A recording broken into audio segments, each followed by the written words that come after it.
Bonjour à tous et bienvenue dans Virage Digital. Je vous rappelle que cette émission est en direct. N'hésitez donc pas à poser toutes vos questions à nos invités durant la demi-heure d'émission qui va suivre. Dans quelques instants, nous parlerons de sport d'hiver et plus particulièrement de ski et de digital en compagnie de Sandra Picard, directrice de la communication de la Compagnie des Alpes. Bonjour Sandra. Bonjour. En compagnie également de Yariv Abessera, président fondateur de Travelski. Bonjour. Nous serons ensuite rejoints par Olivier Saubert qui viendra nous présenter Ski 360, puis par Thomas Blard qui nous rejoindra pour le traditionnel clin d'œil de la semaine. Mais tout de suite, place à l'info numérique de la semaine avec la revue de presse.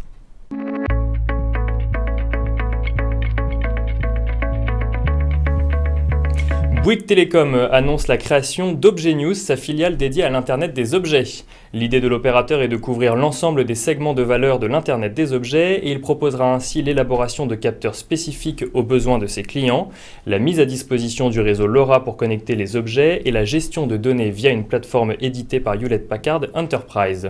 La filiale entend également pratiquer l'open innovation et proposer des applications métiers spécifiques en faisant appel à des startups au sein de son écosystème. Disponibles d'ici quelques semaines, les offres d'Objet News couvriront dans un premier temps la gestion de tournée, la télérelève, la maintenance prédictive ou encore la géolocalisation. Alors plein de sujets qui ne vous concernent pas forcément directement, mais de manière plus générale, l'Internet des objets, est-ce que c'est aussi un enjeu pour les activités du ski ? Sandra ? Oui, ça c'est sûr. La vraie question c'est de savoir comment connecter les objets connectés. Parce qu'en fait, on peut vite tomber dans la multiplication de ces objets et il faut toujours veiller à l'intérêt du client et à ne pas être trop intrusif. Ça c'est important. Et y arrive ? Sur le ski, c'est indéniable qu'aujourd'hui, l'objet connecté et la simplification de l'organisation d'un séjour au ski, c'est un vrai sujet, on va en parler.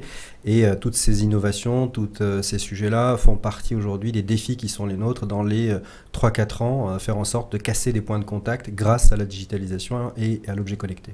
Notamment le ski pass par exemple, le premier. Qui sera bientôt connecté, qui est peut-être déjà connecté ? Qui n'est pas encore connecté et c'est un sujet.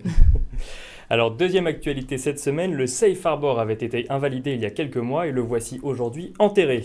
À la place, nous parlerons désormais de US-EU Privacy Shield. Hier, une conférence publique de la Commission européenne a déclaré qu'une entente avait finalement été trouvée par les acteurs européens et américains.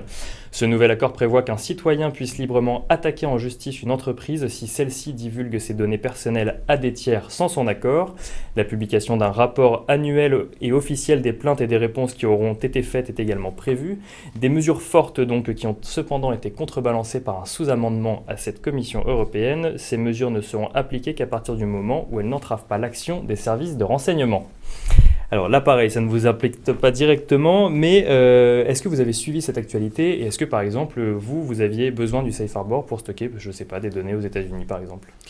C'est un sujet qui directement ne nous concerne pas, puisque nous, on stocke encore toute la donnée en France et on est dans un cadre assez couvert par la CNIL, mais c'est vrai que toute la partie sociale, toute la partie digitale aujourd'hui de partage va nous amener à regarder ces sujets-là, mais on va attendre déjà que les réglementations se fassent pour pouvoir prendre le sujet et le taureau par les cornes.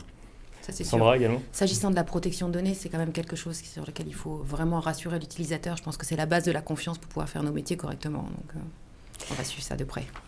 Et alors, troisième information cette semaine, Amazon, le géant mondial du e-commerce, s'attaque désormais au marché de la logistique. Dans un document financier adressé à la Security and Exchange Commission, l'entreprise se présente désormais comme un fournisseur de services de transport. Propriétaire de ses propres camions et entrepôts afin de minimiser les coûts de livraison et garantir une livraison en temps et en heure, Amazon pourrait bientôt mettre ses ressources à disposition d'autres distributeurs. Une nouvelle stratégie qui pourrait s'avérer très lucrative car le marché de la logistique est estimé à 400 milliards de dollars. Alors encore une fois, ces géants du web s'invitent dans tous les secteurs d'activité. Est-ce que ça vous fait peur, vous, dans le ski ?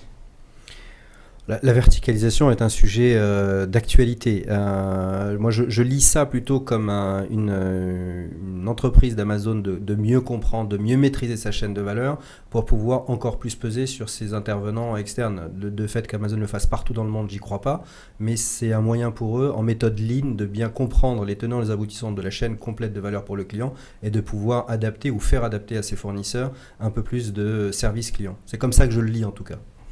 Sandra ? To be vertical ou not to be vertical, c'est un peu la grande question en ce moment.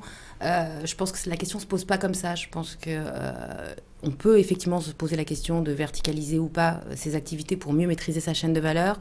Le faire tous azimuts n'est pas forcément la bonne réponse. Il y a aussi des très bons partenariats qui fonctionnent. Des fois, on ne sait pas tout bien faire tout seul. Et donc, on peut faire appel aux autres. Exact. Et je vous propose maintenant de passer à la deuxième partie de cette émission, le débat.